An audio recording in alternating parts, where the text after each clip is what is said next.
ऐसा होगा कि आप किसी भी प्रश्न को आसानी से हल कर सकते हैं और फिर आपको प्रश्न से डर लगना खत्म हो जाएगा, मैथ से डर लगना खत्म हो जाएगा। अगर मैथ में अच्छा परफॉर्मेंस करना चाहते हैं, मैथ में अच्छा नंबर लाना चाहते हैं, इसलिए सबसे अच्छा तरीका है कि जो हमारे द्वारा दिया गया वीडियो में प्रश्न को हल किया गया है उसे एक बार दो बार ध्यान से देखें और उसे पुनः खुद से बनाने का प्रयास करें। इसमें दिया गया क्वेश्चन है कि एपी ज्ञात करें, जिसमें बोल दिया गया है तीसरा पद 5 और सातवां पद 9, जो कि हम सबसे पहले एपी से संबंधित प्रश्न बताया गया है कि एपी में फॉर्मूला होता है टीएन बराबर a plus n minus 1 into d. ये टीएन का फॉर्मूला होता है जिसमें बोला गया है यहाँ से टीएन बराबर होता है अंतिम पद, टीएन बराबर होता है अंतिम पद, ए बराबर होता है प्रथम पद और एन बराबर होता है पदों की संख्या, जबकि डी बराबर होता है सार्व अंतर। डी बराबर होता है सार्व अंतर। इन चीजों के बारे में हमें पता है। तो दिया गया है, इसमें लिखना है कि प्रश्न में क्या क्या दिया गया है। प्रश्न में दिया गया है तीसरा पद यानी T3 बराबर दिया गया 5। तो जब T3 बराबर 5 है तो हम यहाँ से इसका T3 का फार्मूला लिखेंगे a प्लस, यहाँ से फार्मूला होता है Tn बराबर एन माइनस 1 इंटू डी बराबर 5। तो हम T3 मतलब n का मान दिया, Tn मतलब n का मान दिया 3, तो यहाँ से a प्लस एन बराबर 3 माइनस 1 इंटू डी बराबर 5। तो यहाँ से इस तरह से हम याद कर सकते हैं 2d बराबर 5, यहाँ से समीकरण 1 होगा। फिर बोला गया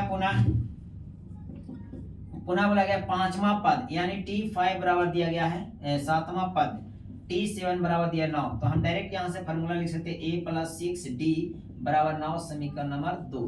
अब हम बताया गया है कि समीकरण जब पढ़ रहे थे दो चर रेखीय समीकरण में, तो हम विलुप्त विधि से भी सीखे हैं, प्रतिस्थापन विधि से भी सीखे हैं और विवेचक विधि से भी हम प्रश्न हल करना सीखे हैं। तो इसमें हमें सबसे आसान विधि बताया गया है, विलुप्त विधि आसान है। जब किसी भी दो चर रैखिक समीकरण में किसी एक चर को समाप्त करना तो उसे बराबर करके हम खत्म करेंगे और दूसरा का चर पद का मान निकालेंगे। इसमें दिया गया समीकरण ए और समीकरण 2।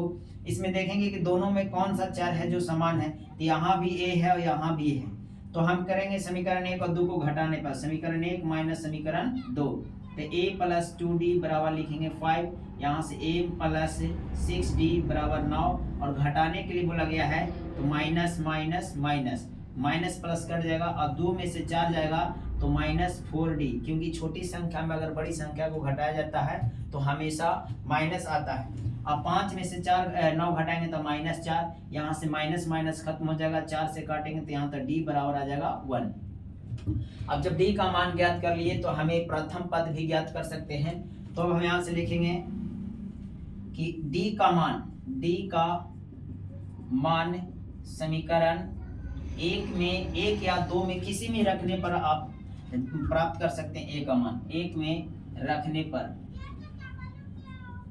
1 में रखने पर तो a बराबर दिया a प्लस 2d बराबर 5, यहाँ से a प्लस 2d का मान 1 बराबर 5, इस तरह से a का मान 5 माइनस 2 यानी a बराबर हम 3। यहाँ से हम d और a का मान ज्ञात कर लिए।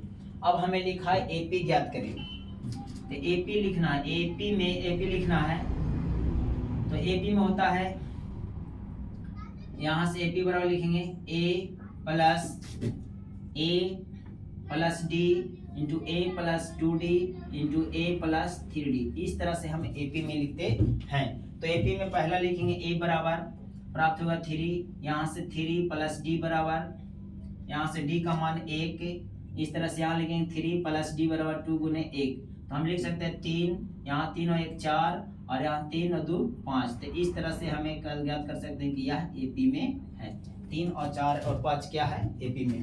तो हम AP ज्ञात करने के लिए इस तरह के फॉर्मूलों को हम प्रयोग करेंगे, जो कि AP के से संबंधित बहुत इंपॉर्टेंट प्रश्न था। इस तरह के आप प्रश्न को आसानी से हल कर सकते हैं।